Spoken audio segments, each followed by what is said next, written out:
And then just welcome everybody. This is our second meeting of the Democratic Scrutiny Committee, and we're all here in person, so there's no apologies.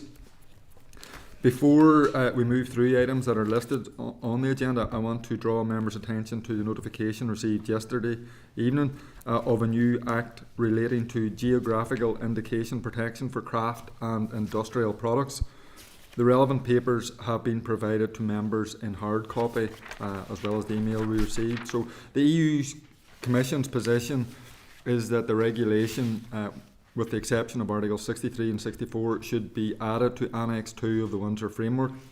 I want to remind members that it is not a function of this committee to agree or not agree that a new EU Act should be added to the Windsor Framework. That is the matter of the Assembly on foot of an applicability motion. Are members therefore content to note? Yes. Sorry, Chair. For a question of clarity, and pardon me, I've just had a bit of a bun in my mouth, so it's probably not quite. For a question of clarity, can we state for the record what the process is of this? Because obviously there will be, part of our remit is to be able to look at sort of the gamut of this. It comes to see if it affects life in Northern Ireland or not. One of the issues that comes from this is that one of the reasons I asked the question last night when I sent an email out to the clerk is I don't really understand where this sits in the process of it. Who is responsible for it? Who's going to bring this before the Assembly? Who's going to do the scrutiny? And what is the role of the Examiner of Statutory Rules? So, fair enough. Okay, so I'm just going to, we've had the procedures explained. We'll get into a bit more detail at a later point in the day, but I think it's worth the clerk maybe just setting out applicability motions and how they apply. Okay, so if we just sort of backtrack, so where the EU adopts a new act that falls within the scope of the Windsor Framework, but it neither amends or replaces an act listed within the annexes, it'll be considered then by the Joint Committee. Mm-hmm. So the Joint Committee will either agree to adopt it or will examine all other possibilities to ensure the good functioning of the protocol or the Windsor Framework. And if the Joint Committee doesn't take an agreed decision within a reasonable time, then the EU can take appropriate remedial measures. So in terms of the UK government, new EU laws, the government must not agree in the Joint Committee to add a new act to the annex list unless an applicability motion is passed by the Assembly. Yep. So FM and DFM can table that applicability motion within the 2 weeks. That's 2 working weeks, is it? 2 calendar, just 2 weeks, yep. Yeah. So the vote must pass with cross-community support within 5 weeks of the Assembly being told about the new Act. So the UK government can agree to add the new law in exceptional circumstances. We talked about that last week. For example, if it would not create a new regulatory border between GB and NI, exceptional circumstances, including the absence of the Assembly Executive. So, and in those circumstances, there'd be a ministerial statement to Parliament before adding the law to the framework. So, in terms of practicalities, we are notified of the new Act. We are told that the applicability motion process is engaged, and we await then a motion to be tabled by FM, DFM, and as I mentioned, any member then, if it's not tabled, can table that motion, and it needs to be debated within the 5 weeks. Well, I'm sorry, the bit I'm unsure about is, and I'm trying to understand whether this is like, well, it's a statutory instrument, and a statutory instrument is brought forward, it would go in front of a scrutiny committee within the Assembly, and the scrutiny committee would then report, and the chair of that committee would report. Now, obviously, and I don't actually know where this lies. Does this lie within the economy? Does this lie with the TEO? Does this lie? I don't know. I don't know enough detail about this as it comes through. But it's obviously before it comes to the Assembly, somebody has to examine it and somebody has to take it up for scrutiny. And it also needs to go through the Examiner's Statutory Rules as well. So those reports would have to come before we to do this as well. Now, I don't understand where we sit within this process, and indeed where this sits in the process, because we're MLAs, we'll be expected to vote on this by cross-community consent when it reaches the floor of the Assembly. But we need to make sure that it's gone through the appropriate measures and the rest of it. I just believe that it would be useful if we had an explanation of what the actual process for these coming through, because this is the first one we've had, how it is going to be examined, who's going to be examining it, who's going to be reporting on it, what's the role of the examiner's statutory roles, and how it will be laid in front of the Assembly, because look, this will be the first of many. And I think it's important that for us as members of this Legislative Assembly, we understand what the process is and how it is, because there's an expectation, even though that we don't believe this is within the virus of this community, there's an expectation amongst sort of the Northern Ireland. I'm just going to first of all, it's important that this committee knows and understands the role of this committee.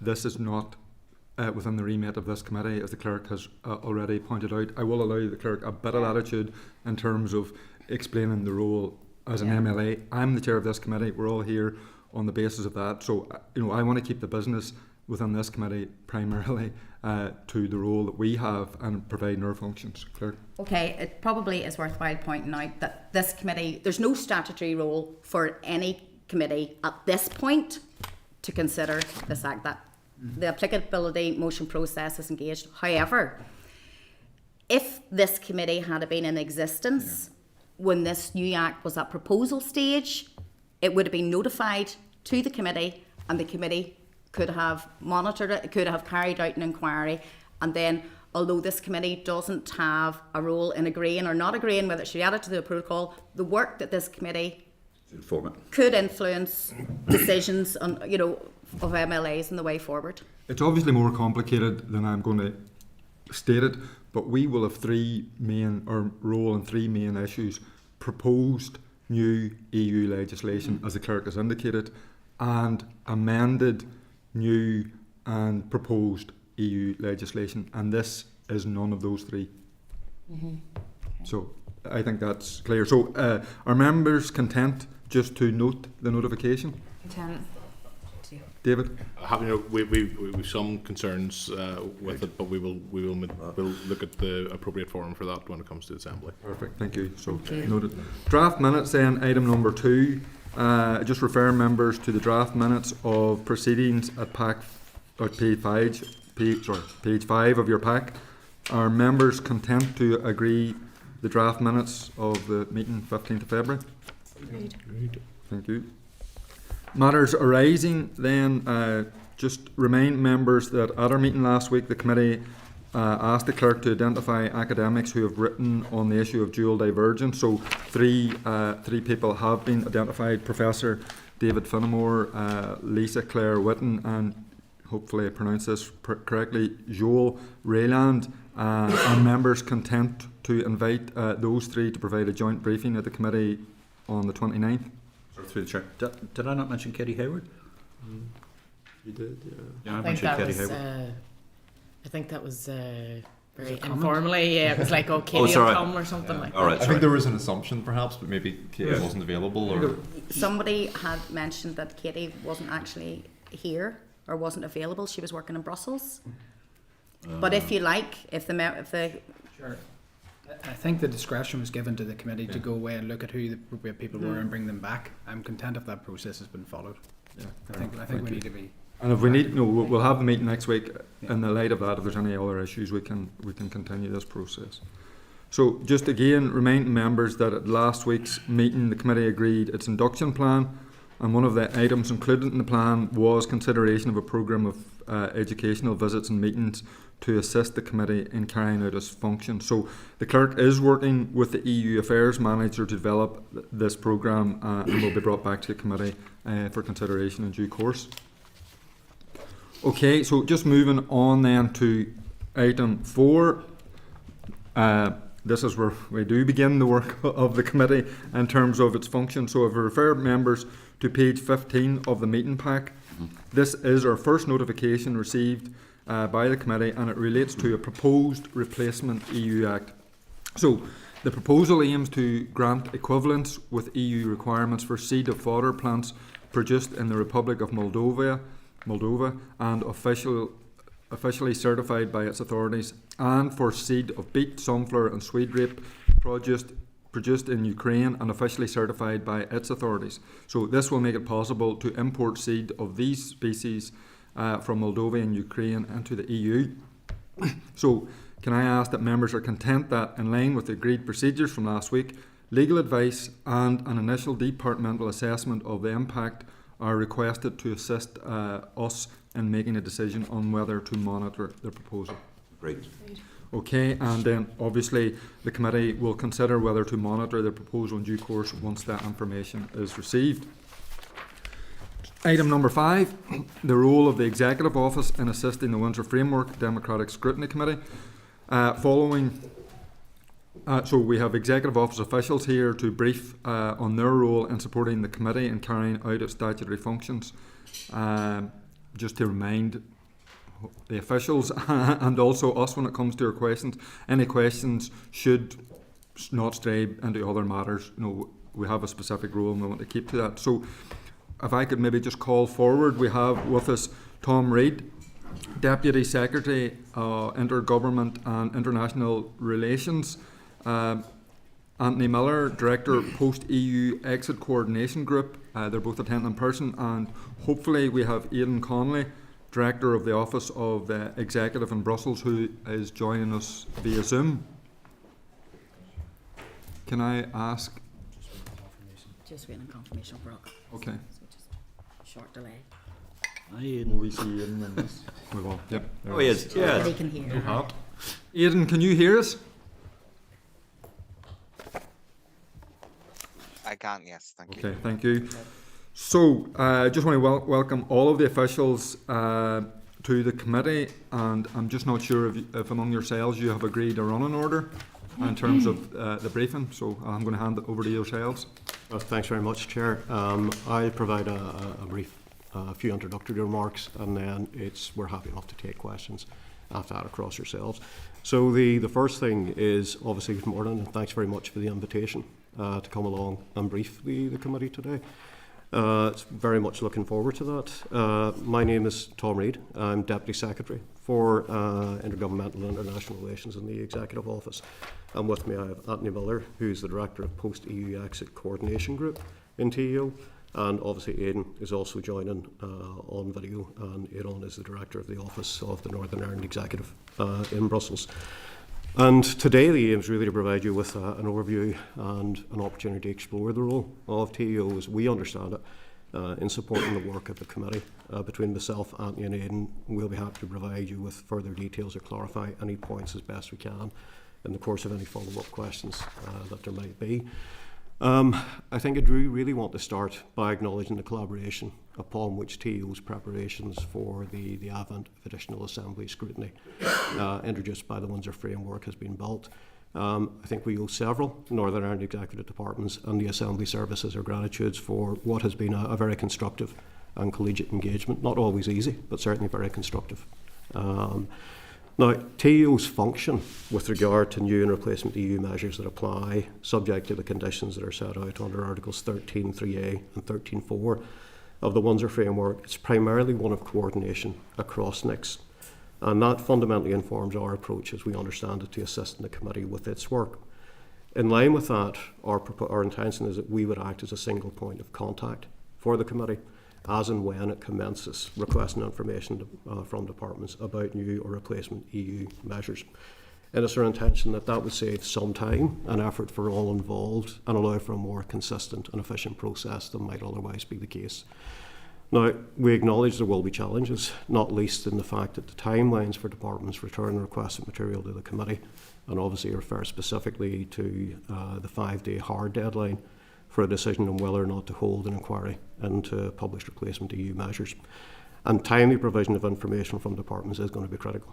And we are working with departments to ensure a best endeavours approach. But I think equally it's important that we acknowledge that notwithstanding that, in many cases, we would be looking at teams and departments could find they have less than 48 hours to provide an assessment of the impact of both applying and not applying an EU Act, regardless of the complexities of the matter in hand itself. So, reflecting on that, preparations for assisting the committee both in TEO and beyond, I think, have also served to shine a light on the wider capability and capacity issues that are facing NICs in that post-EU exit environment. in the pre-EU exit era, you had a significant proportion of the impact analysis and transportation of EU law, or transposition, sorry, of EU law that was conducted in Westminster. And that was a daily job of thousands of UK civil servants. The reality is we're now dealing with what is a far smaller number of people here in NICS who are dealing with regulatory churn effectively. And that's stemming not only from Brussels, but also from London, that the potential for divergence exists on both fronts in that area. I think the encouraging news for us is genuinely we have spent a considerable period of time in engaging Brussels and London on this matter. And I think we're fairly confident that both administrations are looking to improve an early warning of regulatory changes pertinent to Northern Ireland, and indeed better anticipate and understand potential implications. And I think that's a point that's worth coming back to at a later point. It's not just about the regulations that we know were there coming up. What potentially is coming down the line from the major strategy or policy directions that we're seeing in London and Brussels. Now, in terms of the structures, so for example, under the Windsor framework, we had the pre-existing EU-UK Joint Consultative Working Group. That's been invested with an enhanced role to engage earlier and more intensively on the implications of new rules. And NICS officials have been invited to attend these meetings. A huge amount of work has gone on, particularly to acknowledge Anthony and Aidan's engagement on this to ensure that where there are issues affecting NICS, we're in the room to understand those. And additionally, as a point I think Aidan will be happy to pick up in questioning, our Brussels office monitors the development of EU legislation within the scope of the Windsor framework and tracks progress of relevant legislation from the consultation phase to the legislative process. But beyond that, the Brussels office has used its engagement with the European Union to look at how, again, do we get better understanding of potentially what's coming down the track at that priority strategy level and the implications that might have. Closer to home, we've also been working with other departments to put in place horizon scanning structures with an emphasis on identifying regulatory divergence issues, potential regulatory divergence issues at the earliest possible stage. That's currently supported by a NICS-wide action plan to improve over the longer term the capability and capacity of our service to identify the impact of regulatory changes at the earliest opportunity. Now, in drawing the closing marks, or the opening marks are yet closed, while TEO's role in supporting the committee is primarily one of coordination, in considering how we take that forward, we have been particularly conscious that both the timeframes and the potential complexities involved with any examination or consideration of new or replacement EU acts will be extremely challenging for all parties. And recognising that, we have worked with the Assembly and departmental colleagues to develop processes to better anticipate those potential divergence issues, ensure consistency in how we deal with that and how notifications are dealt with, and support the efficient dissemination of information requests flowing from the committee and to relevant officials across NICS. A key point in the development of that process was a dry run exercise in October last year. Again, particularly thankful to Assembly colleagues for supporting that. That allows us both to identify and resolve potential issues or challenges at that point. Now, that's not to say that going forward there won't be further issues or challenges.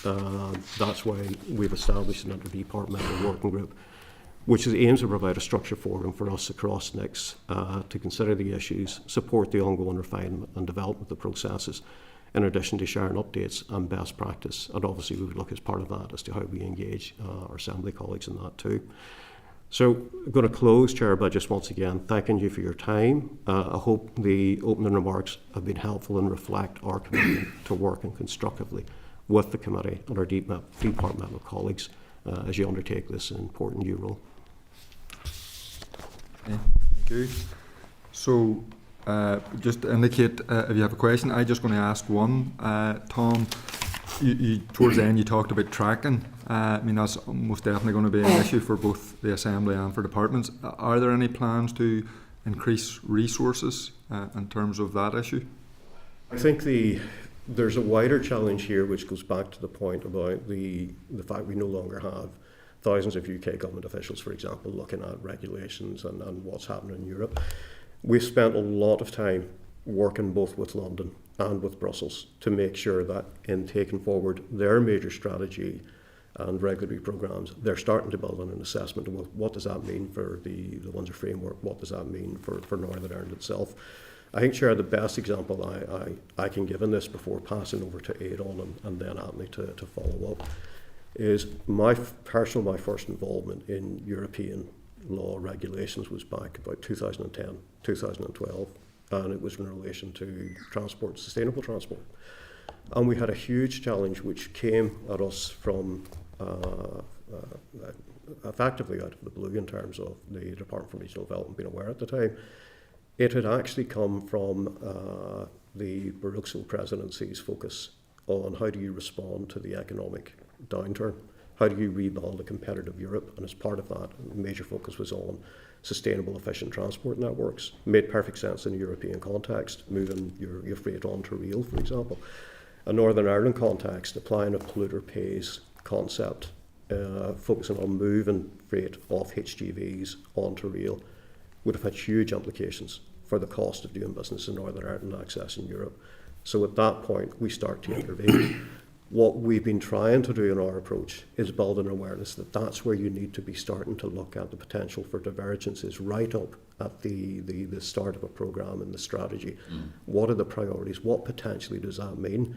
Start engaging Europe at that stage. Start engaging London at that stage. And it cuts out a huge amount of very difficult work when you've got through to the point where regulations being developed. But I think it might be worth it on reflecting on some of the work that the office has done in that and some of the recent engagement with the Commission in particular. Aidan, were you looking to come in on that? Yes, please, if you don't mind. I suppose on the question of resource, Tom highlights very strongly the fact that the UK government aren't doing the same as what they used to do following every piece of legislation, and so there is more pressure on both Anthony's team and my own team. But I suppose to give you a better flavour of the challenges, I suppose it's if I could just give you a bit of scope of what we do. So we monitor the development of EU legislation within the scope of the Windsor framework from the consultation phase right through to the full legislative process.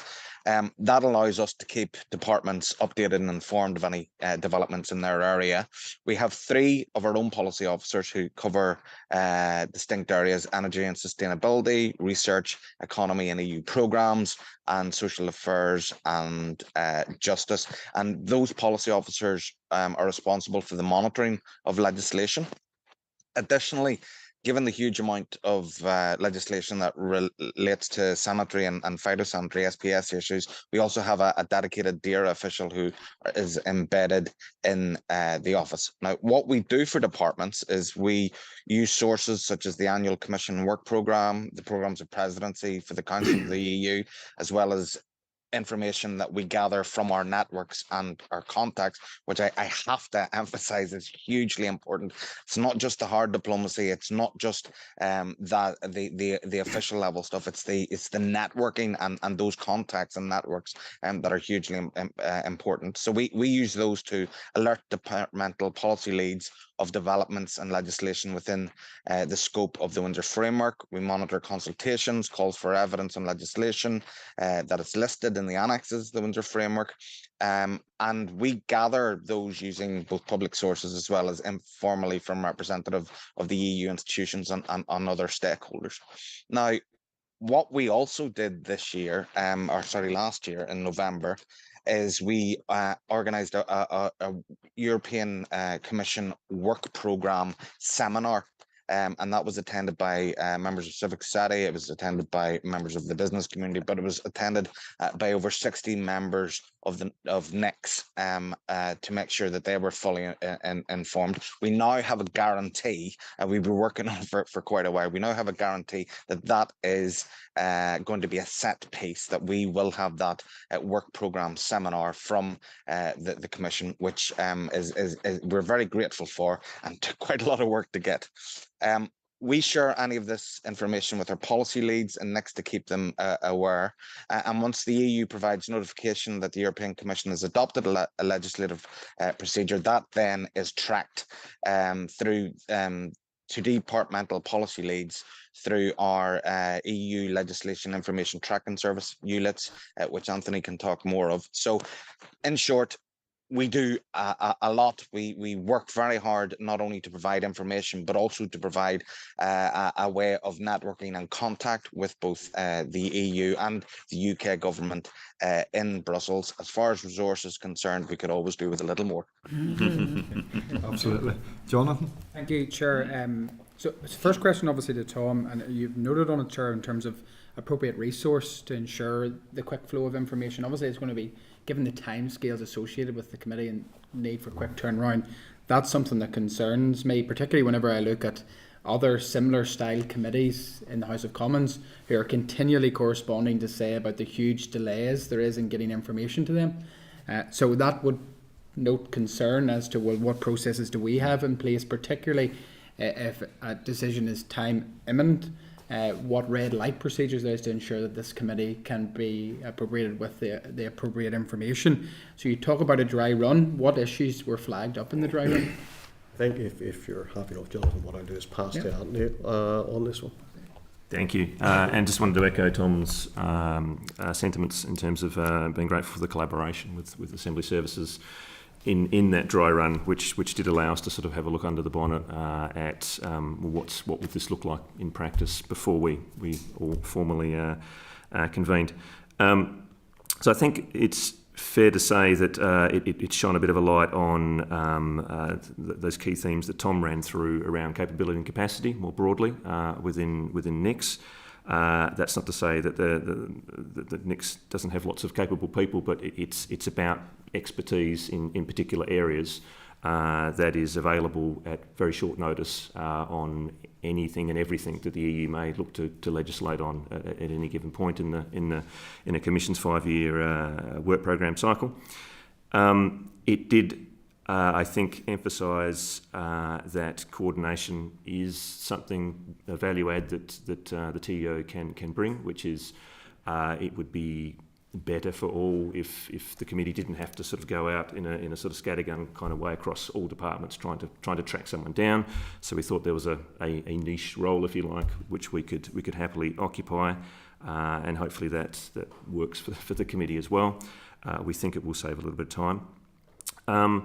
So I think I mean, this is the very blunt version is what some parts of NICS will be able to provide when it comes to what you would regard as where's the detail, where's the dossier, etc.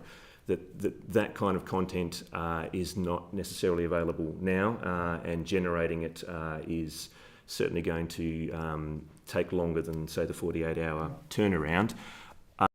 As Adon and Tom have both said, we do monitor and track what's going on to the best of our ability with the resources we have. Adon mentioned the ULITS system, which is a database basically which sort of picks up on the 300 odd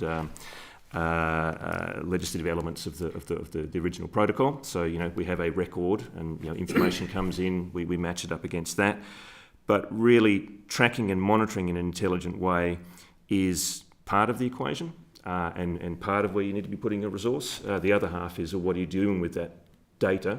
What is your ability to analyse that consistently, in depth, for the benefit of ministers, for the benefit of this committee, and so on. So the funding across, if you like, those two halves of the equation are not what I would regard personally for my team to be adequate at the moment. It'll be up to other departments to sort of, I guess, set out their position. But I think I wouldn't be surprised to hear them say that they don't have enough where they need it at the moment. Historically, or since the agreement, the Windsor Framework, when that was ratified, there has been opportunity for NICS to try and get ring-fence funding for Windsor Framework implementation programs, ours included, which is a relatively small one if you compare it to SPS or something like that. But nonetheless, small, still needs adequate funding. And that is something we continue to pursue through the good offices of the Department of Finance with Whitehall colleagues in terms of helping them understand what the requirements are here as the civil service here sort of gets to grips with the volume that we anticipate. Okay, thank you. And just one final question to Adon from the Brussels office. Very keen to understand the processes regarding stakeholder engagement from the Brussels office. So heard a lot in the report about that quick flow of information to flag up issues to departments, which is essential given their own particular responsibilities. But what's the process for Northern Ireland stakeholders, whether that be particular sectors, who are identifying very early at source problems, for you to enable you to communicate that back to the relevant department? And do you feel that's effective? Because it's certainly something that I've been getting feedback on, that certainly some stakeholders believe that, you know, concerns that they have flagged up at a very early point are very slow to materialise through to particular departments to then basically correspond on those issues. So we are one of several ways for people to engage. Some people also there's some strong engagement with both the EU directly and with UK government, specifically with the Windsor Framework Task Force. There are those structured groups that sit under the joint committee working group, and we can, I suppose the best way to sum it up is that we are open to listen. What we try to do here is not only have it as our representational office, but also use it as the Brussels hub, and part of our office is actually set up like that. So we have had academia out, we've had business out, we have had we've had civic society out, and they have, through the good auspices of the UK mission to the EU, and also through the to the Commission themselves, have been able to raise issues. We find things filter through to us as well in that coordinating role that we have in TEO from different departments. We will regularly meet with other departments and through our own structures to discuss issues, particularly with the Department for the Economy, DERA, and those departments who are particularly affected. But it's open to all departments. So there are several ways for people to make sure that the issues are raised. Okay, so just in a very practical way, if a sector raises a concern with the Executive Office in Brussels very early on at the stage that's most appropriate at source, what's the process by which you communicate that serious concern through the chain? So we would talk to the department which has responsibility for that. So, for example, should it be a trade issue, we would talk with the Department of the Economy. If it's an SPS issue, we would talk through DERA. We would then look at how we can escalate those issues. We have regular communication with both the UK government and the Commission. And is there an immediate paper trail of the concern, just so that there's, for the avoidance of doubt, that we have concerns registered very early stage, and that paper trail shows those concerns through to departments and backwards and forwards as the process continues over in Brussels? As if there's concerns that are raised, we will there'll be a paper trail and not a trail of the communications that we've had with the stakeholders. Okay, thank you. Thanks, Chair. Steve? Yeah, okay. Tom, thanks very much indeed for your briefing and the rest of it. Just a couple of ones. There's a specific one I've written to the committee about an issue, but I read with interest your first day brief, your brief to the TEO, because we haven't seen your first day brief, and I think you refer to when you talk about achievements, that issues identified with the ongoing implementation of the Windsor Framework that you wrote about, but we haven't seen those. Do you have those in any form of tabulated form that you could share with the committee?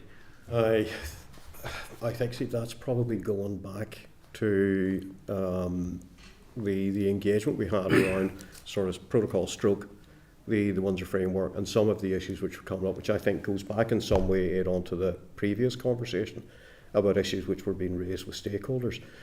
So we'd spent a considerable period of time engaging with stakeholders and departments to understand practically what actually were the issues or the challenges that any new solution had to address.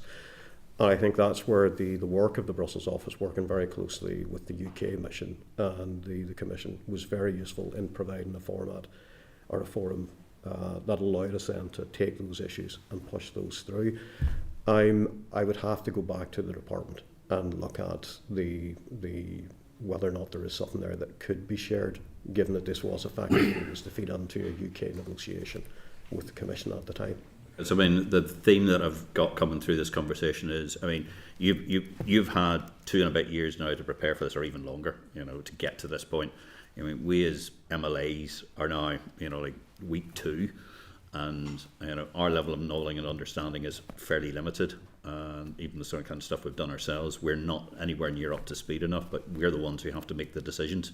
So, anything that would be useful and germane would be. And I mean, one of the things is that, we are, the way this is set up, I mean, Anthony, that was a really good point you made about sort of a direct reporting line. And one of the things I would like to see is a direct reporting line between sort of your office and this committee, just so that we're aware, because of the issues that are likely to do with those issues to do with that as well. What sort of relationship you got with the I'm very familiar with the sort of the Lords Subcommittee and some of the activities they've been doing as well. They've been flagging up quite a lot of issues, and obviously the Cabinet Office are involved in this as quite as well. Could you just roughly go through sort of the interrelationship with them?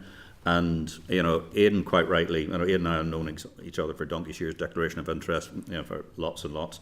I know the great job that Aidan does, but I think Jonathan raised the issue of red flagging it and the rest of it. How can we ensure that something is not going to fall through the cracks, and how are those interrelationships working? Because I don't really have a sense of how it's working at the moment. Yeah, I think I very briefly look at the governance structures that we have for the implementation of the Windsor framework, and particularly the joint consultative working group and the structured groups below that, where there has been a very, very significant amount of work of building the relationships with those groups, making sure Northern Ireland is in the room in those groups, and that we understand our issues as things come forward. And I'll let Aidan and Anthony pick up on that. Secondly, we have put in place our own structures, governance structures for implementation of the Windsor framework, or the sort of management of the post-EU exit work stream.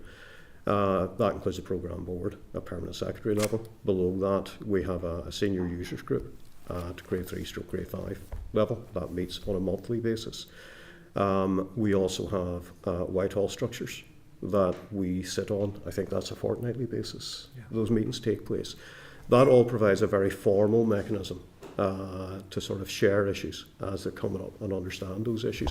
I think in terms of things falling through the cracks, the governance structures on the Windsor framework with the UK and the EU are really, really important in that, to make sure that nothing is falling through the cracks.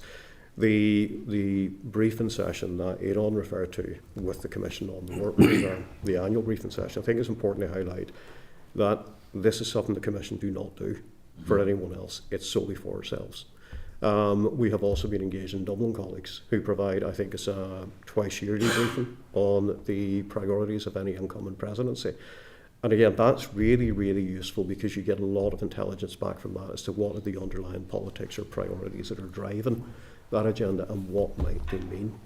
And I think the big issue for us, if we go back to the first point in capability and capacity, no matter how much we increase NIC's resources, we are still a small civil service. We're never having the capacity that Whitehall would have had pre-EU exit to deal with these matters.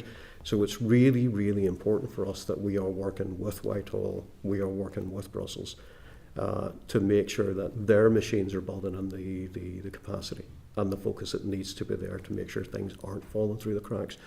Because I think when you look at divergence, I would be less concerned with planned divergence where there's an understanding of the impact on Northern Ireland, because that can be mitigated or addressed as you work through something.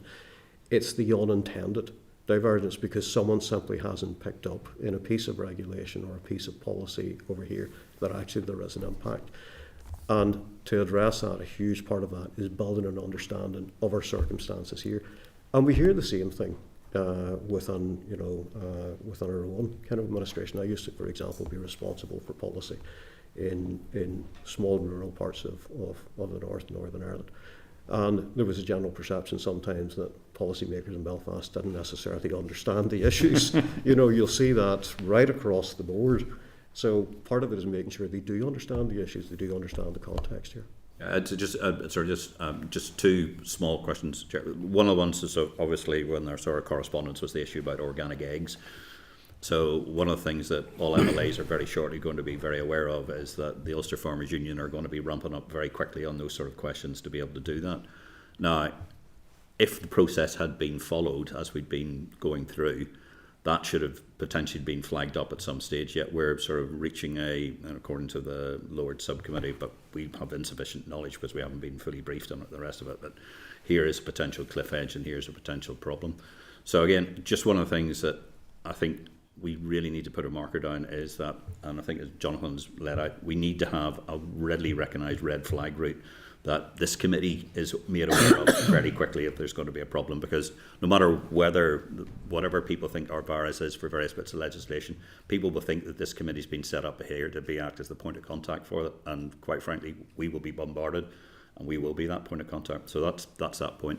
The next one was more directly at Aidan. Aidan, what sort of interrelationships do you have with the Norwegians and the Swiss? Both of them have reached out to me talking about our, inverted commas, unique relationships. So what's the interrelationships like in Brussels and with the sort of the other stakeholders? So it's a really good question because we look at it in several ways. So there's the Commission and the institutions, the Parliament that we will work with readily. But one of the aims whenever I came out here was that we need to make as much of the Brussels bubble as possible. So we work with member states. Not only that, but we work with regions as well. And I'm not breaking any sort of confidentiality. They say we've been working very hard to get a memorandum of understanding with Flanders over 14 different areas. But we also work very well with countries who are on the periphery of the EU, Norway, Switzerland, as you highlight, who work very well with both the Parliament and committees and other member states to make sure their voices are heard. On top of that, we will also work with places like New Zealand and Chile and the United States as well, particularly with New Zealand and Chile, for example. They're very interested in green energy, specifically tidal and hydrogen, and it's something that we're particularly good at in Northern Ireland, that sort of innovation. So for me, it's not just about the Commission here. It's not just about the Parliament. It's not just about the member states. It's about building coalitions of people who are willing to work with us and willing to make sure that we have a collective voice on issues to the institutions and to the EU. And the stronger we are is because how strong we are is because we are working with those people. And again, one of the reasons that we are so strong is that we don't just do it ourselves. We bring people out from Northern Ireland to make sure that we can show how the innovation. So we've had departments out. We've done events with the Department of the Economy. We've done events with the Department of Justice. We've had business stakeholders, academic stakeholders, and to me, it's about having that sort of coalition of the willing and working not just with the institutions but with the wider Brussels bubble. I think the only one you missed there, Aidan, is probably a good time for us to go out and walk the floor as well, wouldn't it be? Well, funny, you should mention that. Over this past couple of years since I've been here, we have had quite a few MLAs come out under various guises and under with various invitations. We are the Office of the Northern Ireland Executive in Brussels, but we're also a Northern Ireland hub, and we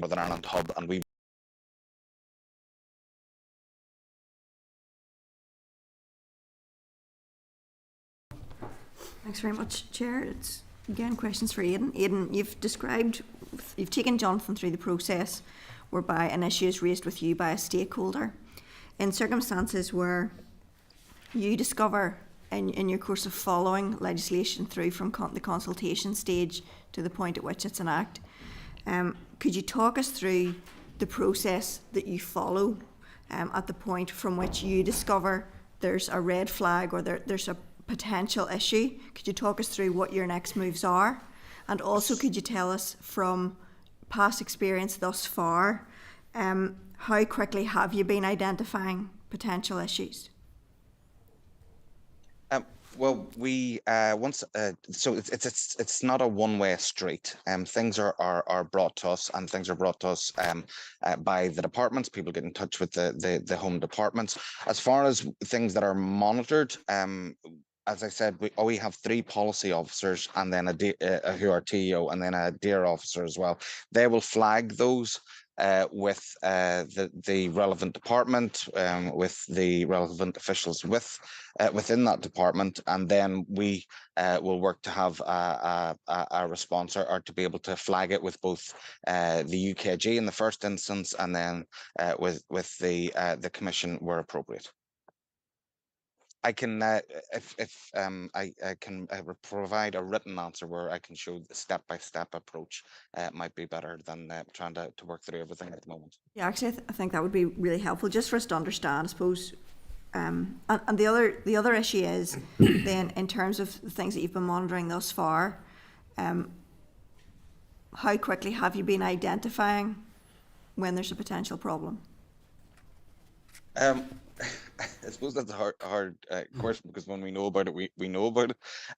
But it is quite quickly. It also depends on whether something is flagged through whatever means it's flagged through, and how far along it is through the legislative process. But usually, given the priorities within the European presidency, given the priorities through the work programme, and that was a particularly important innovation and particularly strong win for us, that we have now that guaranteed from the Commission, that every time they have a work programme, they will do a full seminar and everything that's in that work programme. So where there have been problems, they have been flagged as early as is humanly possible for us. Now, again, it goes back to the question about resource, and could we do with some more resource? Yes, we could. But at the end of the day, we are only starting out on this process. I'm very proud of the efforts that my team make, but also as far as Anthony's concerned and his team, what they're able to flag up as well is hugely important. So essentially what you're telling us is that by and large, issues have been raised in the course of the consultation process and prior to first reading. I would need to give you a written answer on that. I don't have all the facts and figures in front of me. Perhaps Anthony would have something from his end. I wonder, is it worth just reflecting as well, and as part of the written answer, one of the things we could do, part of that briefing, Aidan, included from the Commission their overview of the various stages that you go through and where there's a possibility to engage. What they were very much pushing was early engagement at the point almost where we have a concept or a possible policy proposal coming in, rather than the point we get to where there's a draft regulation in place, at which time it's much more difficult. And I think that goes back to the need for a focus here on identifying potential issues as early as possible and not waiting to the point they come through to regulation. We're going to, our next briefing will probably deal with some of those issues in terms of consultation. I mean, I think from the point of view of this committee, this has been very useful. I mean, we obviously have a role when we're given notification of either proposed amendments or new, we'll be contacting, particularly in the new case, early on, we'll be contacting the department, seeking information on impacts. So we just need to be confident that the departments are having all of the information, and I mean that's why this is useful, because there needs to be good engagement between yourselves and the department, so that whatever process it goes through when it gets to us, that we're confident that we have all the information necessary at our disposal. Okay, so I just want to thank Aidan, Anthony and Tom, the three of you, for coming along. That has been useful, and good luck in the continued work that you're doing. Thank you very much. Thank you.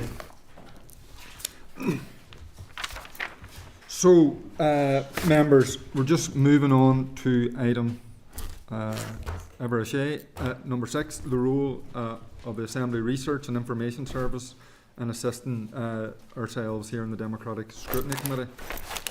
So, let's call forward Tim Moore, who's the Senior Researcher for RAISE. He's going to brief us in the role that RAISE has with regard to supporting our work. If I could refer members to the slide presentation at page 3 of the table pack, and welcome Tim. And if he once he gets, I've called you up there rather quickly. Okay. Once we get the slideshow up, Tim, then you can begin your presentation. Thank you, Chair. And I'll just say I'm one of the senior researchers in the RAISE and the research service. There are 4 of us with different remits and different teams. And just for members who don't know RAISE, we are the Assembly's independent research service providing objective, impartial, evidence-based research to you as members and to the committee as a whole. And I'm here today to talk about the support to the Democratic Scrutiny Committee. So I'm not sure if the slides aren't up yet, I don't think. We'll bring them up in our pack, so go you ahead. We have them in front of us anyway. Okay. Well, this briefing really is to follow on from the decision that the committee took last week to seek support from RAISE in terms of both tracking our monitoring proposals and it's not working. Yeah, so for monitoring proposals and developing a list of witnesses in terms of published EU acts. I'm going to move to the hard copy here. So, yes, so the committee just agreed last week to monitor proposals from the European Commission and inquiries in terms of when an act gets published. So, moving on to there's a slide, which is in terms of, I haven't got the slide here, apologies. I said I do have it, but this is frozen. If members could move on to the slide, which is titled Monitoring, I think it's the third slide, and this is not going to be death by PowerPoint. There's 6 or 7 slides, so. I can share with another member here. Are you this until that comes up? There you go. Yes, it's frozen. Just you slide it. Appreciate that. Okay. Thanks very much. Thanks, Jonathan. Thank you. Yeah, so the slide on monitoring, and have all the members got sight of that now? Yeah. So the starting position of any legislation in the EU is the right of initiative of the Commission. They're the only body who can actually bring forward a proposal for legislation. And that initial phase involves the Commission's work programme, the CWP, which you heard about in the previous session. And then there's a lot of consultation goes on in that proposal policy development phase. And then there's a number of impact assessments which are undertaken at that very early stage. And that stage can last months or even more than a year. So that's where the Commission starts developing a legal proposal.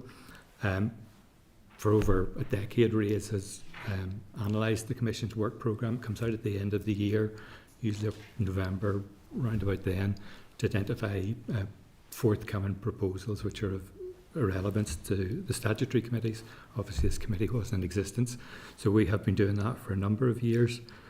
There are commitments in the Windsor framework to improve the engagement with stakeholders, and you've heard Aaron talking about the seminar in terms of the Commission work programme, but there are other steps include publishing on the consultation pages, the Commission's consultation pages, specific Northern Ireland relevant proposals, and also to include in new policy proposals a specific Northern Ireland element of the impact assessments. This is that very early stage of developing the policy, and the impact assessment would analyse a number of policy options, goes through the process, and eventually the Commission will agree a proposal. And that proposal is at the point at which the committee may receive a notification if the relevant proposal is within the scope of this committee.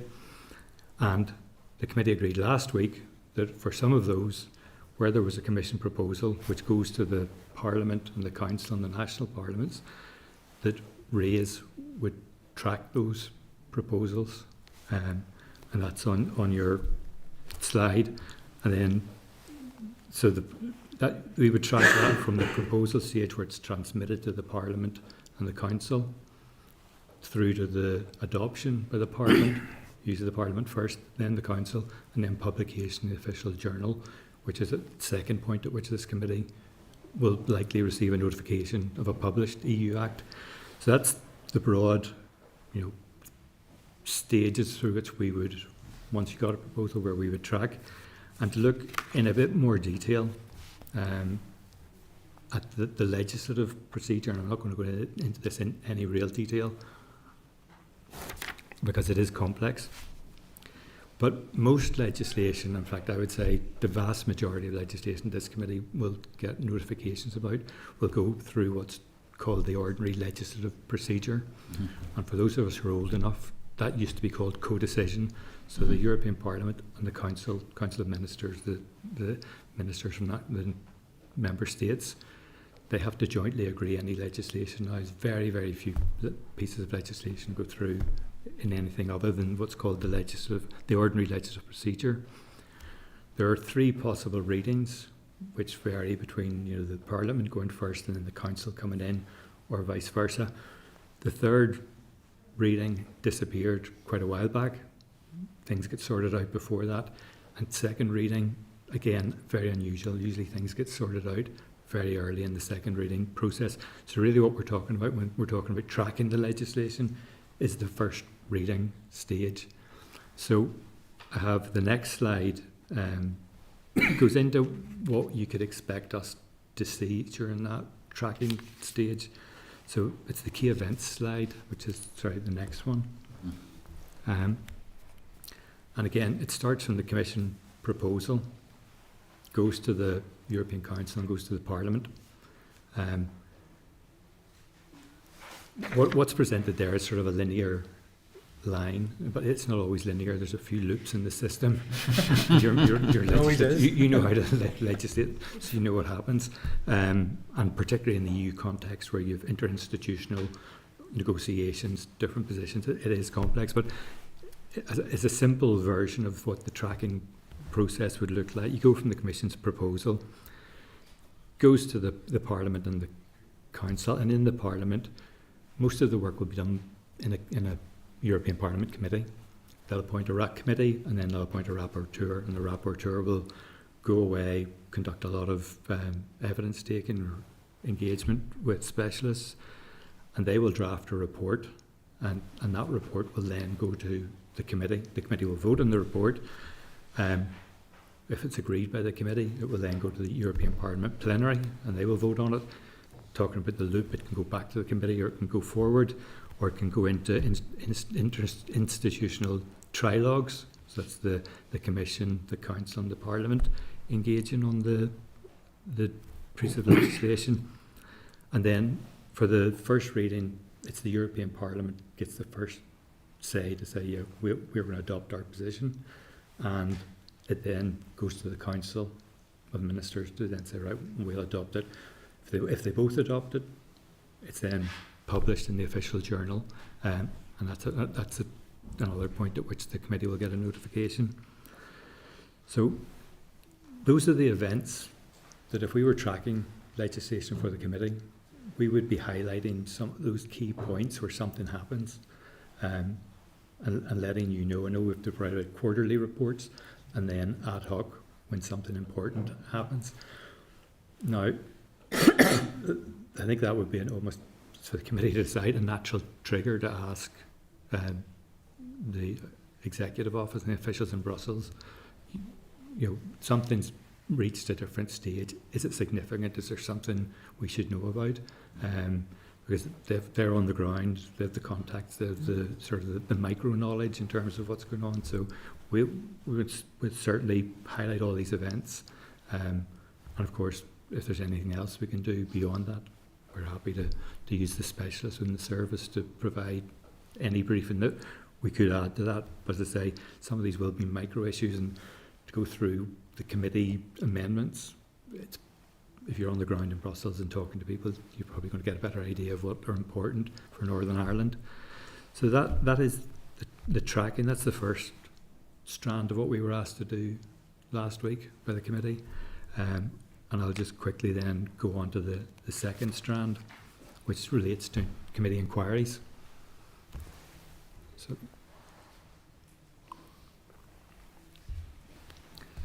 when you follow the process through to the end, and the committee gets a notification that a replacement EU Act has been published in the official journal, it will want to take a decision whether to conduct an inquiry on the Replacement Act. And we know that the timescale for the committee to do that is extremely tight. So RAISE has been asked to have ready a focused list of a short focused list, I think is the wording, of consultees that the committee could approach to seek evidence on the Replacement Act. Now, we will have this ready for the committee, but that list is not designed to help the committee make a decision. You know, it's ready, it's to be there once the committee decides to make that decision, to start from a standing start. At least that is our understanding. And I suppose the challenge for us in terms of this strand of work, well, there's two challenges. The first one is that in the normal course of events, we would have seen a proposal. You know, when we get down the line, the proposal's worked its way through. We know what's going on. We're familiar with it. We know who gets engaged in the process, the consultation process. We're not going to have that, you know, for the notifications that come in the sort of short to medium term. So we have been working to try and, you know, see if we can spot some that are coming down the path. And when the committee gets notifications at some point, hopefully we can see that we've been able to do that successfully, or that we haven't, and we need to reassess what we've been doing. So that's the challenge of not having prior sight of the proposal and as it moves through the legislative process. And the second is to come up with a list and to come up with a focus list. You know, some pieces of legislation can be vast, lengthy, addressing deforestation, which has implications for, you know, indigenous populations in different countries, not necessarily Northern Ireland. So there's a lot of things go on in these large pieces of legislation, but we're focused on the witnesses, or the potential witnesses who could give evidence to this committee in terms of the impact in Northern Ireland. And the way we think that we can probably identify the witnesses who we have most use is to go back to the consultation phases. So when this has been through the policy development phase, the impact assessments, what type of organisations got engaged, are there representative bodies of those types of organisations here that we can then produce a short focus list for the committee so it's ready to go and can invite those witnesses up. So there's those two challenges. And then just to finish, there's a much broader challenge, as you know, previous witnesses have talked about resources. We have, you know, not a huge research service. It's one research specialist, say for agriculture, one for environment. It's a challenge because we have all the statutory committee work ongoing at the same time, but you know, we have been using the time where we haven't been in operation to prepare for this, so hopefully we can respond in a way which meets the committee needs. And thank you, Chair, and happy to take questions. Okay, thank you very much, Tim. Appreciate that. Jonathan? Yeah, thanks, Chair. And briefly, Tim, thank you. I'm thank okay. you for that. Thanks very much for the presentation. Look, I think any of us that are associated with the Assembly know the great work that RAISE do, and particularly we've all probably had engagements from a committee perspective in times past, so thanks for that. I suppose first point would be to enable you to actually enable us to process the information that can be harvested. Do you believe that resource is an issue? Certainly something that would be of concern. We asked this in the previous presentation with the Executive Office and relating to their responsibilities, but from a research perspective it's so crucial that we're supplied with timely information, and I know that in itself may put burdens on RAISE. Is there an issue there at present? I wouldn't say there's an issue, but I can describe the situation we're in. There are a number of vacancies in RAISE, which I'm sure you're all aware of, and we're actively recruiting for those. The adverts are in the papers. The recruitment exercise closes on Monday. One of those is a research officer to deal with EU affairs, because that post is vacant. My understanding is that there's a wider consideration at SMT level as to what additional resources might be required for this committee, but what those are in concrete terms, I'm not sure. Obviously, a lot of this tracking is, you know, it's labour intensive. You know, if you want to be on top of this, so we could do with more resources, of course, but we'll work with what we've got. You know, I suppose one of the challenges for us is I think the committee discussed this last week. We're trying to work out, you know, what possible proposals are coming down the line. So, you know, at some point we'll know because we'll have had the notification of the proposal. I think the committee discussed requesting from the department if they had any, advanced knowledge of proposals that are in the pipeline. I think there are 3 maybe European Parliament plenary sessions left before we went to the elections, the European parliamentary elections. So anything that you sort of got a bit of advance notice, look, we expect those to be adopted by the Parliament. That would help us, but that's it. That's for the committee to decide. We have the Executive Office coming to clarify that situation, and I think it's also important, just for information for the committee, we have Tim here outlaying for us, how RAISE will be tracking and flagging up issues. I mean, we will also have the department doing similar, so any changes as EU or as things go through the process, we would expect the department and RAISE to be contacting us with information. I think that's an important clarification there, Chair, as well, and it's certainly something we can take up as a committee to the relevant authority as to hopefully that RAISE is appropriately resourced and able to help us as a functioning committee.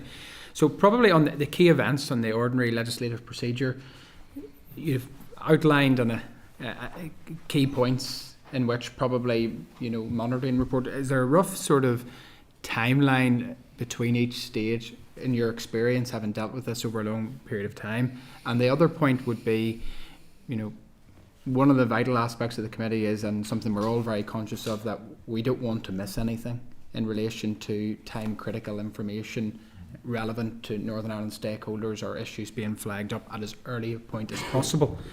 In your experience, when the committee asks, so obviously we're looking at quarterly reports from RAISE, which will indeed be helpful, and that might correlate with the timing between each stage. You can maybe better explain that point.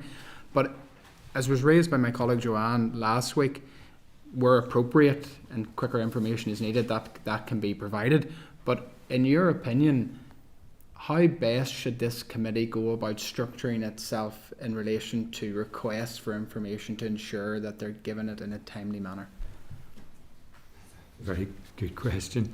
I think just to go back to the sort of the timeline, there's no time limit on the first reading stage, so that can last for years and does last for years. And the timeline, it's presented there, as I said, as a linear process. It's not.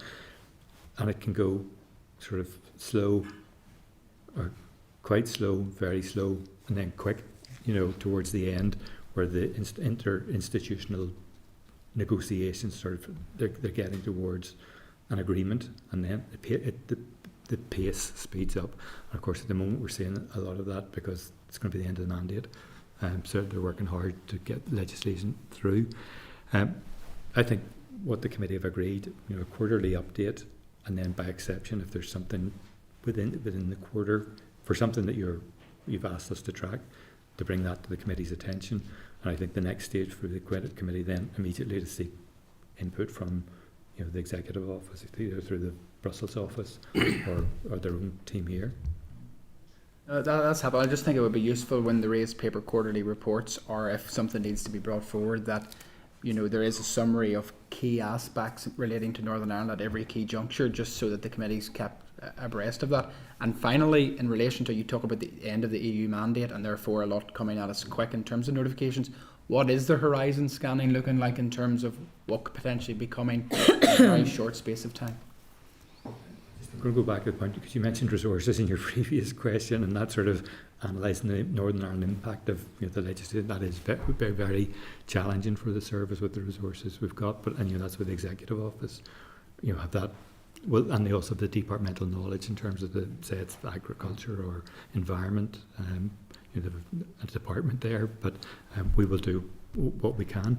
In terms of the volume. And I say this I'm always reluctant to say it, because there's no absolute way of knowing what's going to be a replacement act. We don't know, because they haven't come through the process. But from a very sort of rough, here's an act which is going through the process. When you look at the file, it says it amends something which looks like it's in the protocol. We've identified probably around about 20, 24, with about maybe 10 close to adoption, but those are, we're talking about close to adoption maybe before the end of the mandate, but it's also useful to know that once something's been voted on in the Parliament, say on a committee report, that's legally binding in the next European Parliament mandate, so that doesn't drop. And there's also provision in the rules of procedure in the Parliament to carry over any work that's been done which hasn't been subject to a vote. There's still the option to carry that work over. So while there is, you can sense an impetus to get things through. It's not a cliff. Things don't fall off the edge of a cliff. Thank you. Thank you very much, Tim. Thank you very much for coming along. Just for our own information, Tim's laptop froze, so that's something that I think in future what we maybe should do is ask that presentations go to broadcasting so that they're online, so people watching and can do it. So Tim will hopefully avoid that. We did try it at the start with Oliver when it worked, but technology. Indeed, and I mean also as kind of raised its head during this section. I think it would be prudent maybe if the committee agrees that we write to the Chief Executive just in terms of what resources are allocated to this committee. Resources via RAIS and legal and whatnot. And I think it's so important, Chair, if we're tasking these professional people to pull together information in sometimes short periods of time, that we request that they're appropriately resourced to do so. Yeah, absolutely. I mean, maybe it's a question, but because of the unique circumstances of this committee and because we are not, as we're legally set up, but there's not a department that's specifically reporting to us, though it's become very clear right now that the TEO and particularly its function in horizon scanning is very important to what we're doing. Do we need to re-examine our terms of reference and a memorandum of understanding with the rest of them to emphasise the degree of support that is needed for this committee to be able to do its role? Because I'm hearing time and time again everybody's challenging for resources, but having gone through this process and listening to what the government's been saying all the way through was, we will make sure it's appropriate resources, it's ready to go. I think maybe we probably need to be a bit more forceful and say this needs to be properly resourced. We must have the right sort of terms of reference for the departments to talk to us as well, because it feels a bit ad hocish, and it shouldn't be, because that's not what we're supposed to be doing. I'm going to ask the clerk to respond to I think the processes and procedures that were agreed last week sort of remove any ad hoc nature. Yeah. Very structured. When we come to the papers later on in the meeting, there is an issue that was raised around, a challenge that being faced by TO in terms of resources, but we haven't seen anything as yet. So, it's something we might want to deal with at the time, but we don't have any sort of terms of reference with TO, but we do have those really robust procedures and processes that were agreed last week, and of course they have been that all of that was included or reflected in the letter that went to ministers, so everyone is clear on what is expected from officials in terms of providing the information that this committee needs to be able to make its decisions. Okay, so we're just going to move on now to number 7 on our agenda. If I could invite Shauna to come forward. So, this is a briefing on EU legislative processes and the EU document scrutiny process at Westminster. So, Shauna McGeehan, EU Affairs Minister, is going to brief us on exactly that. If I could refer members to the briefing paper that we have on page 27 of our packs. Should be. Welcome, Shauna. Shauna, I seem to be seeing you every day of the week now. Yes. Promoted me to minister, so I'm delighted. You should be. I just hand out titles left and right here. So, generous to yes, EU Affairs Manager. That's it. Thank you. Go ahead, Shauna. For today, anyway. Chair, I'm conscious you've had a lot already in terms of the EU legislative process and kind of how that all works, so I'm not sure if you want me to go through that section of the paper. Members have it there to read. Do you want me to go through that bit or move straight to what happens in Parliament? I think so. Just move forward. If there's any questions, we can come back to you on it. Okay, so I will... Tim very comprehensively covered everything there in respect of the process and how things move through the legislative process. I know there were questions there about first reading and how long that takes and sort of the numbers. And I did have have a look and see. Now these figures are from 2022, but first reading took on average at the European Parliament 17 months. And the vast majority of proposals are agreed at first reading. So that kind of gives you a vague sort of indication, certainly, of the time frames. I might just skip on to really how the consultation process works. I know Tim did touch on it, but just to move on to that, the Commission's Better Regulations Guidelines set out essentially two processes for stakeholder consultation, and that happened at two different stages.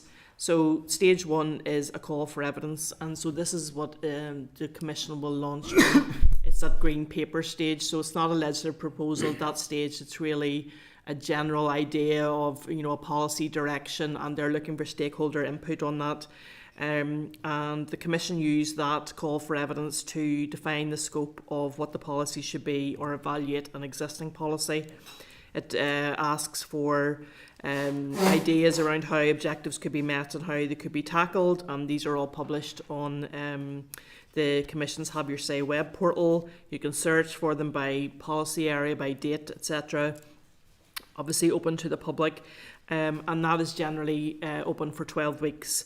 And for transparency, all the stakeholder input that has been received on that sort of very broad policy initiative are published. And then a factual summary summarising the key elements. We're allowed to feed into that, aren't we? Yes, though we're it's not open. part of it. Yeah, absolutely. It doesn't matter where you are in the world, you can feed into and that. any stakeholder group or individual can absolutely feed into that. And then a factual summary report summarising the key elements of the consultation is published 8 weeks later after it closes. Then after it gets to actual legislative proposal stage, so anyone can see the actual form of the proposal.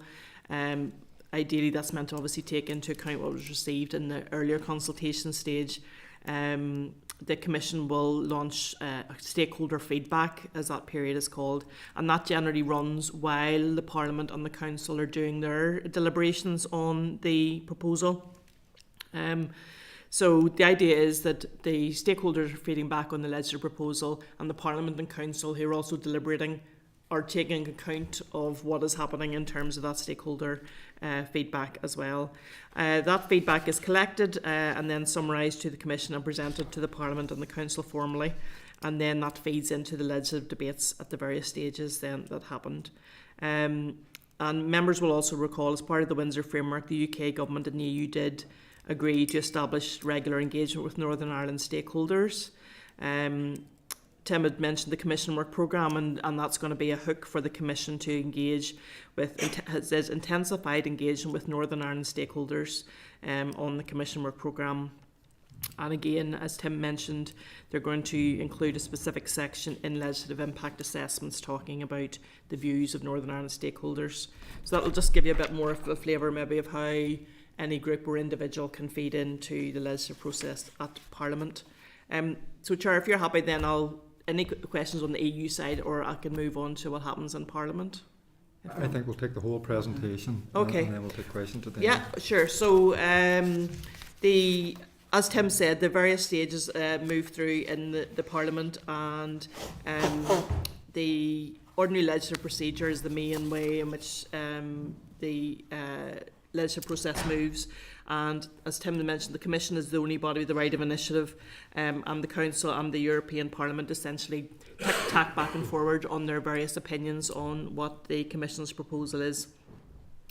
The Parliament allocates the proposal to one or more of its committees to consider, and the rapporteur from that committee will have responsibility for going through the legislative text and will prepare the draft report, which is then debated in the committee. Any amendments are debated in the committee and agreed or not, and then that final agreed committee report is what is used to debate at the plenary in the first reading.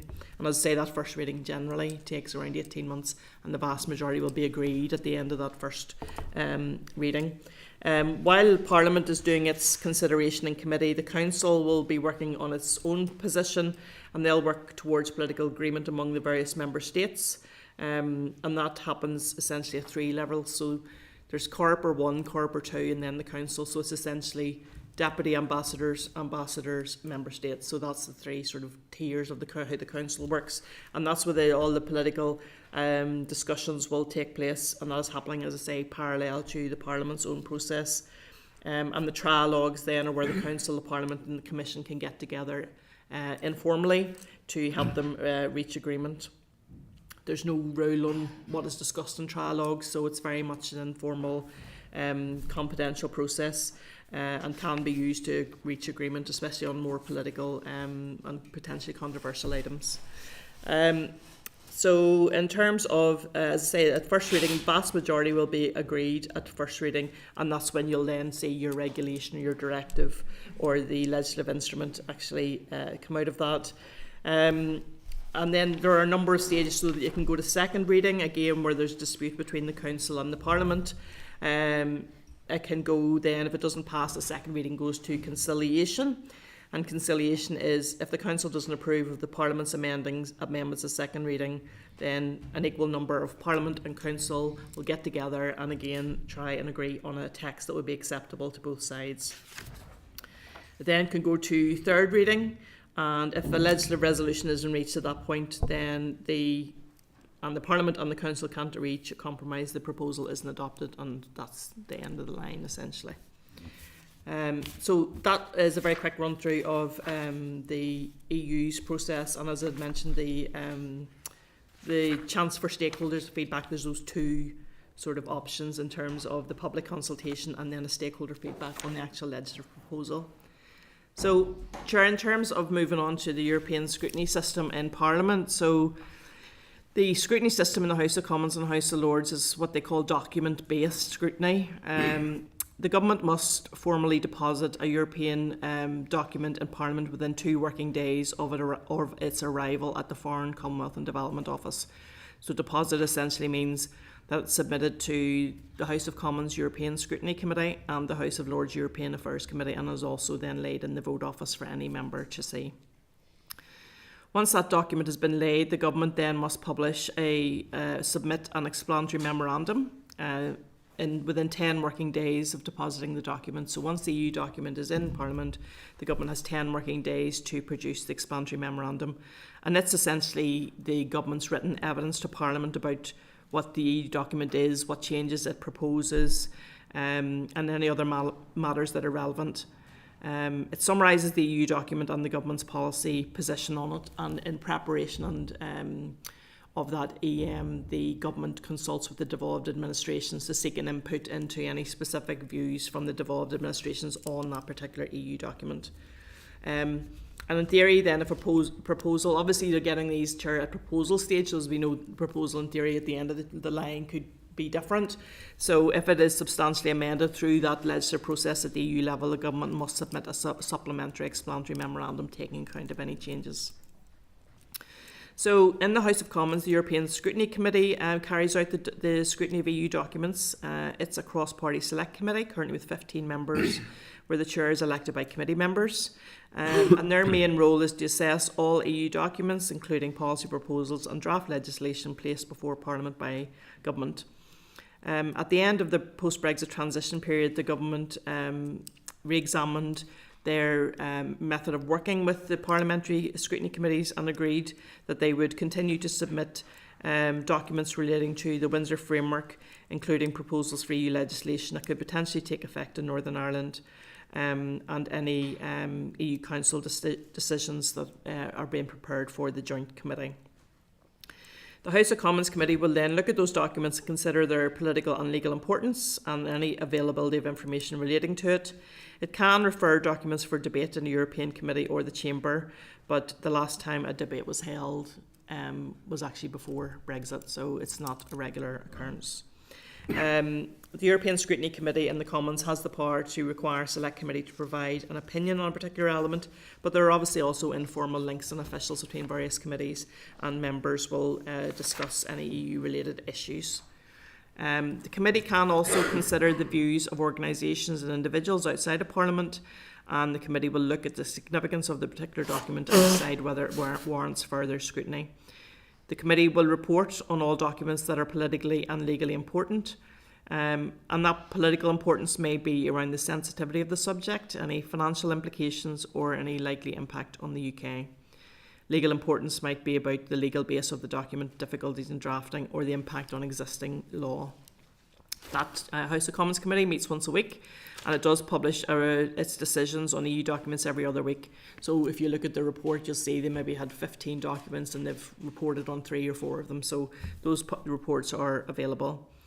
It essentially clears documents that it decides aren't politically or legally important and don't require further scrutiny, so it does not report on those. Can retain documents if it decides the committee needs more information or is awaiting further developments. And as I mentioned, can tag documents for debate. So the membership there is listed in your paper, Chair. So as I say, it's a cross-party group, and Sir William Cash, Sir Bill Cash, is the chair of that committee. In terms of the House of Lords, the scrutiny falls to the European Affairs Committee, and they have a terms of reference to consider matters relating to the UK's relationship with the EU and the European Economic Area, including implementation of any agreements, negotiations and further agreements, and the operation of the protocol on Ireland, Northern Ireland, as was. They also have a document-based role in terms of they consider European Union documents deposited in the House, again on that same arrangement about the government depositing documents and producing explanatory memoranda. Lord Ricketts is a crossbench peer, and he is the chair of that committee. And again, I've put the membership in there. Now, that's the European Affairs Committee, and obviously that takes account of more wider issues as well.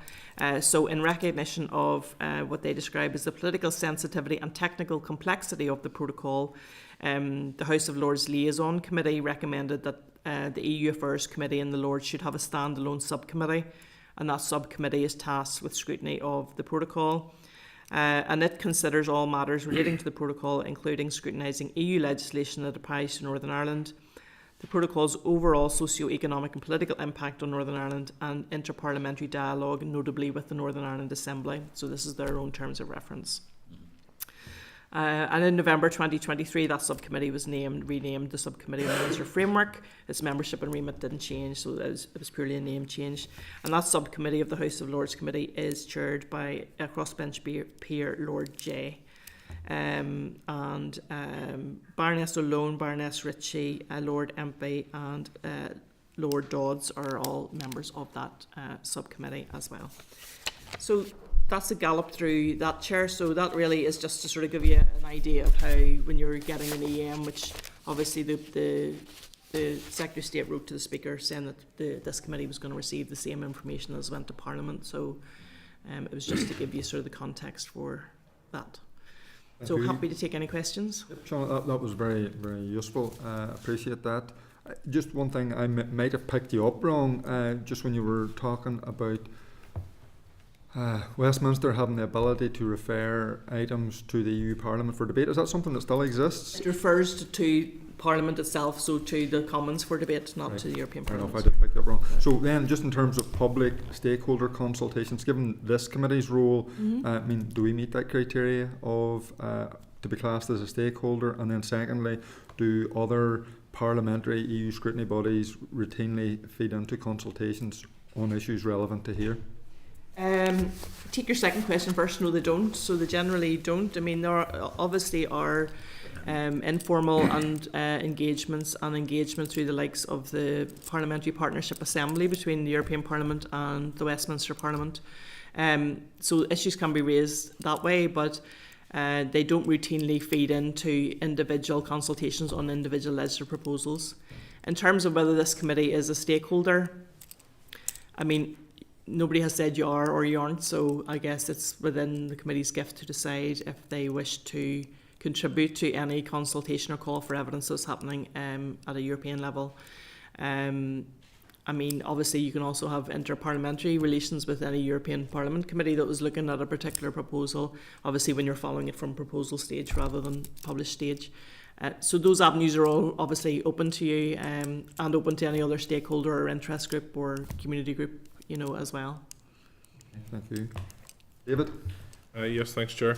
Just to probably follow on from that, just keen, and it's good that we've already had correspondence from the relevant Lords committees, but with the House Commons Committee as well, I know that they are keen to engage with us in terms of where there is synergy with what the role of this committee is. So I think their clerk is writing to the committee here, and it's worth I think building those relations, just as we have in terms of what we talked about earlier with the European side of things, to ensure that where issues are raised or concerns are come before others, that there's that wider net to catch them, I guess. Yeah, it's just we spoke earlier about the sort of education programme that myself and Shauna will be developing, and that will include sort of building those relationships with other EU parliamentary scrutiny bodies. Okay. That will be covered. Thank you. Declan? Thanks, Philip. Shauna, I think I picked you up right when you said that when each explanatory memorandum includes a section detailing the interest of devolved administrations, that there is then a consultation which can take place with, I assume, England, Scotland, Wales and this region.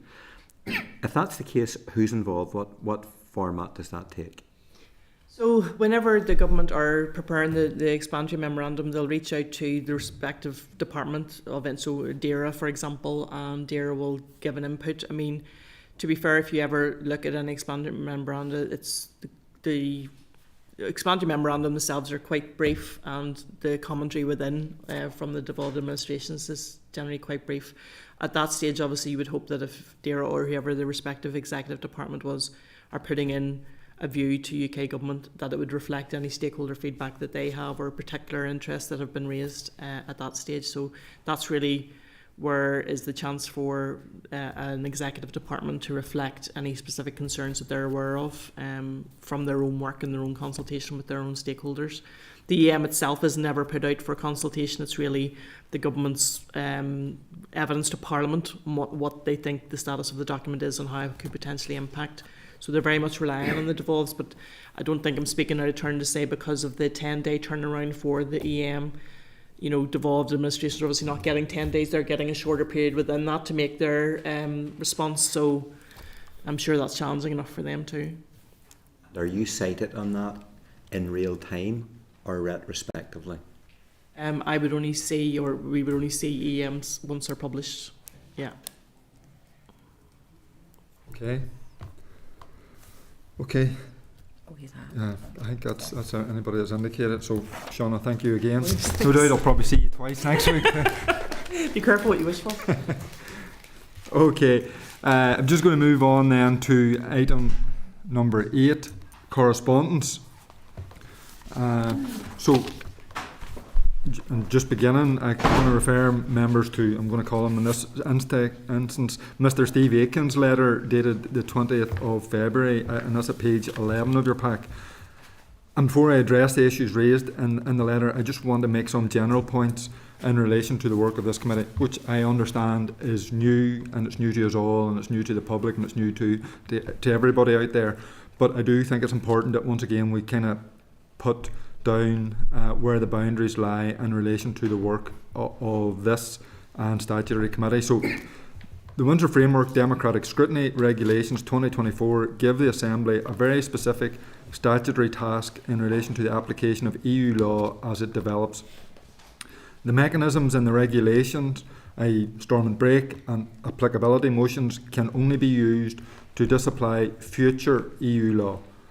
In effect, the mechanisms are forward-looking, not backward-looking, and that's the context in which this committee operates.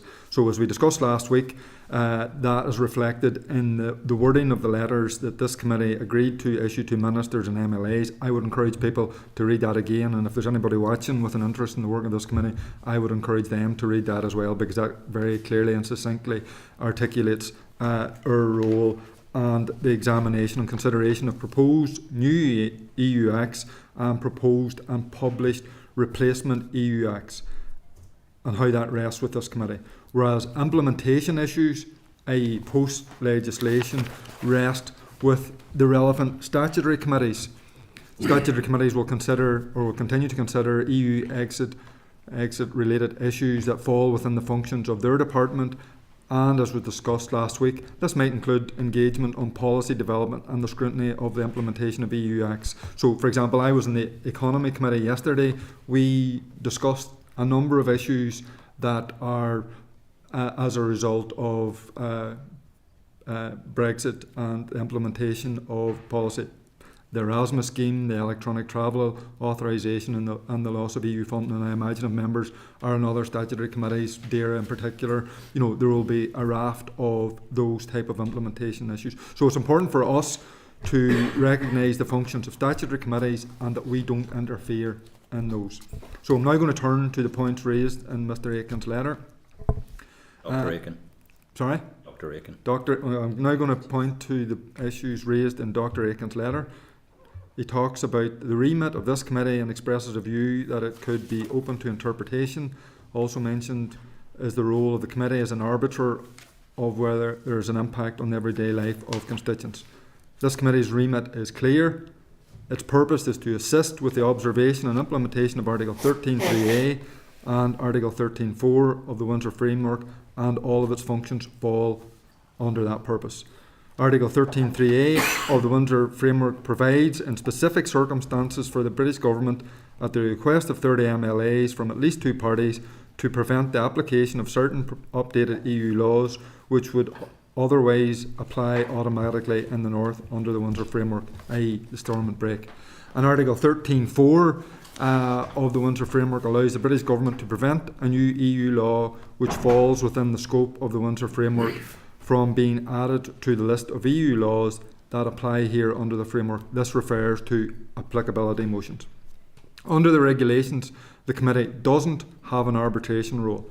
However, in both cases, as was explained to us last week, the work of this committee could inform decisions on how MLAs may wish to proceed. Dr. Aiken also requested that extracts from his letter be appended to the minutes of this meeting. That's not normal practice or convention, but if members are content, we can ask that the letter be published on the committee's webpage. Are members content? Okay.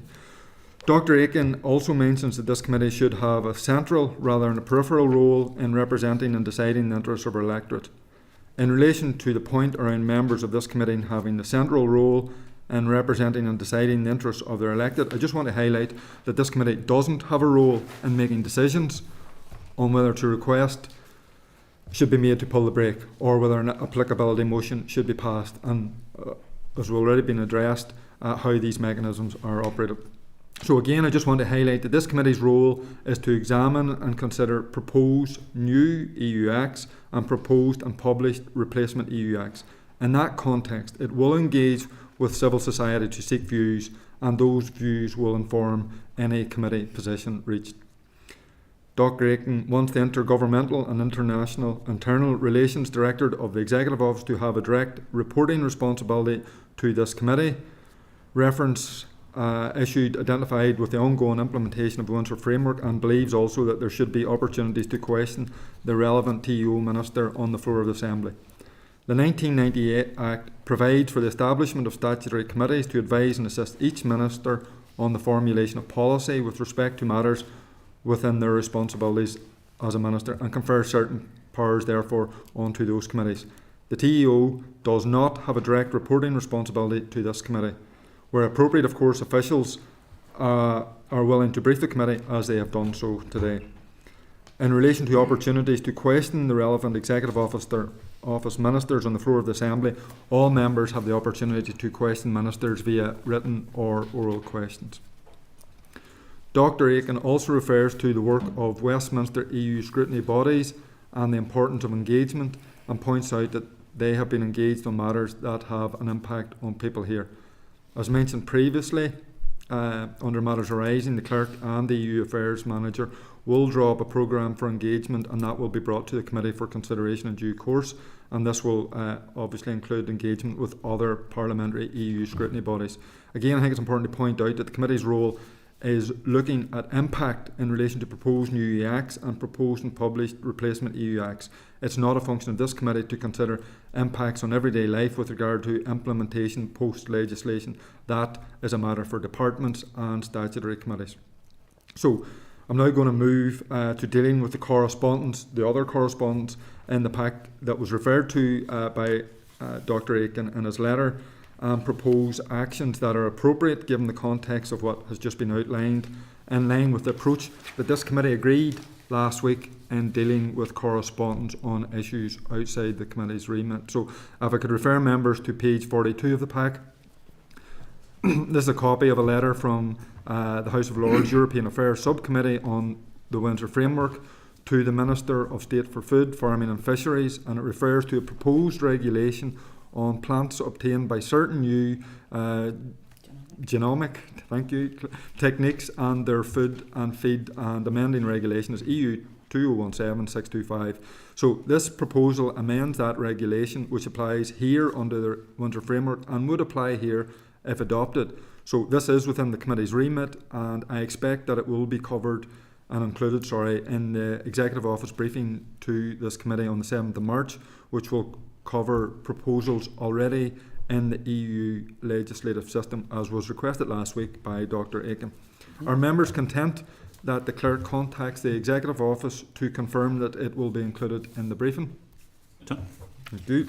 Page 44 of the pack is a copy of a letter from the same subcommittee to the Minister for Biosecurity, Animal Health and Welfare regarding an EU delegated regulation on rules for non-commercial movements of pet birds into a member state from a territory or a third country.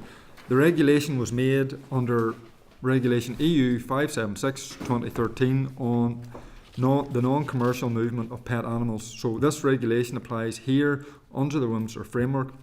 The Commission, though, adopted their delegated regulation in July 2021, and it was published in the Official Journal on the 10th of November 2021, and it took effect on the 1st of January 2022. So it is not either amending or replacing EU Act. Therefore, it's not within the scope of this committee's purpose and functions as set out in our regulations. So can I ask members if they're content that a copy of the letter is forwarded to the Minister of Agriculture and the committee, DERA committee, for information? The Minister of Agriculture, Environment and Rural Affairs. Apologies, I should have said. Okay. So page 46 of the pack, a copy of a letter from the same subcommittee to the Minister of State referring to an inquiry into veterinary medicines and the Windsor Framework. So this issue doesn't relate to a proposed or published replacement EU Act or a new EU Act. The issue here is that the North remains bound by EU laws, rules on veterinary medicines, but a grace period applied until the end of 2025. British Government says in its command paper that it is seeking a sustainable solution with the EU. Any proposed legislative solution may fall within the scope of this committee's work as either a proposed new or replacement act if it requires EU legislation, but so far nothing has been published. If that changes, any proposal will obviously come to the committee via notification. So are members content that a copy of that letter is forwarded to the Health Minister and the Health Committee for information? Okay. To the Health Minister? It's veterinary medicine. Yes. My understanding is that Health is responsible for the regulation of veterinary medicine. There is some overlap in terms of enforcement with DERA, but of course we'll get that checked out and the minutes can reflect the position. The Chair, probably useful to send it to both because there'll be a lot of interest to the agricultural community as well. Right. If people are happy, we'll do that. Yes. So page 48 of the pack, and just in terms of my own position, I just want to declare I have a family member who works in the poultry industry. It's not organic hens, but I'm just pointing that out. So page 48 is a copy of a letter from the House of Lords Subcommittee to the Secretary of State for Foreign, Commonwealth and Development Affairs regarding the impact of European legislation on organic egg production here in the North.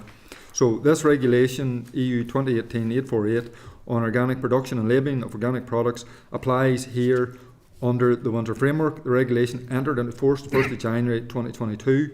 Because it's an existing EU law that applies under the Windsor Framework, rather than an amending replacement of new EU law, it is again not within the scope of this committee's purpose and functions as set out under the 2024 reg. So I'm going to ask members again if we're content that a copy of this letter is forwarded to the Agriculture, Environment and Rural Affairs Minister and to the DERA Committee for information. Yeah. Okay. So just then, again in the correspondence, a letter at page 51 of the meeting pack from the Human Rights Consortium to the Chair and Deputy Chair requesting that it is added to the list of committee consultees. So just to advise members that in line with the committee's agreed processes and procedures, any representative or business or civil society will be able to respond to a call for views on citizen space, with some being targeted directly depending on the nature of each EU Act notified on a case-by-case basis. So if members are content that the Human Rights Consortium is informed of our agreed procedure, and is also advised that they will be contacted directly where appropriate, and that any request for views will be publicised widely. Content? Memo at page 55 of the meeting pack from the clerk to the committee for the Executive Office, providing a copy of the Executive Office first day brief, and in particular highlighting the challenge outlined at pages 27 to 28 of the first day brief, and that's page 80 and 81 of our pack, in relation to the resources required to support the work of the committee. So ministers have been informed via the letter issued to them after last week's meeting about what is expected of officials in terms of providing this committee with the information it needs to carry out its functions. But I think we should keep this matter under review and consider appropriate action if any issues arise.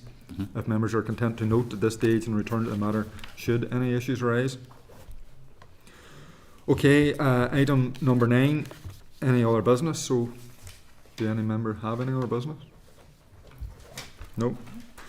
Good. Item number 10, date, time and place of next meeting. So just our next meeting is going to be obviously next Thursday, 29th of February, 10 a.m. in this room, room 30. And we're just going to adjourn the meeting. Thank you all. And of course after that.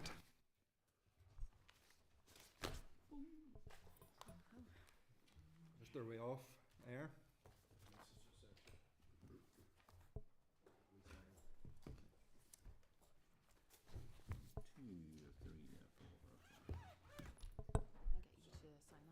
Yes. Thank you, Jessica. Where do you want me to sign? Committee Room 30. Sound.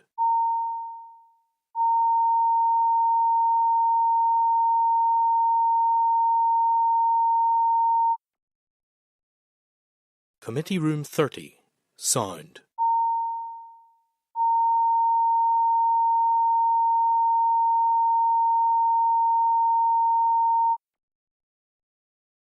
Committee Room 30. Sound.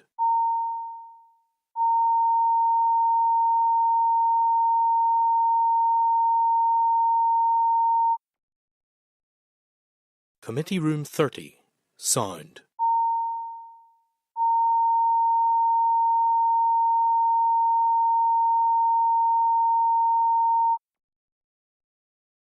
Committee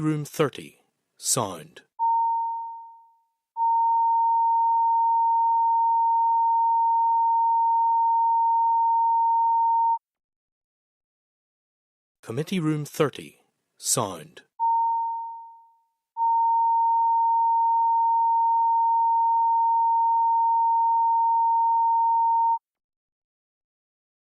Committee Room 30. Sound.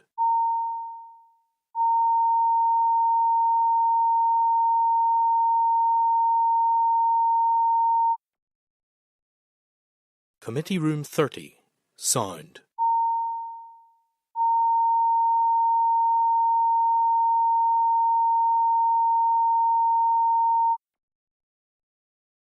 Committee Room 30. Sound.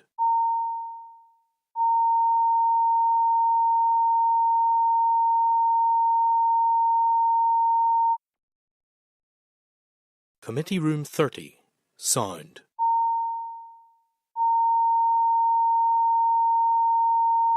Committee Room 30. Sound. Committee Room 30. Sound.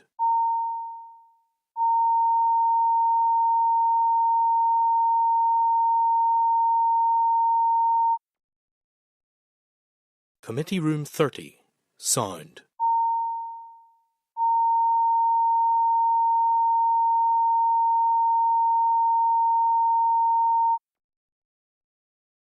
Committee Room 30. Sound.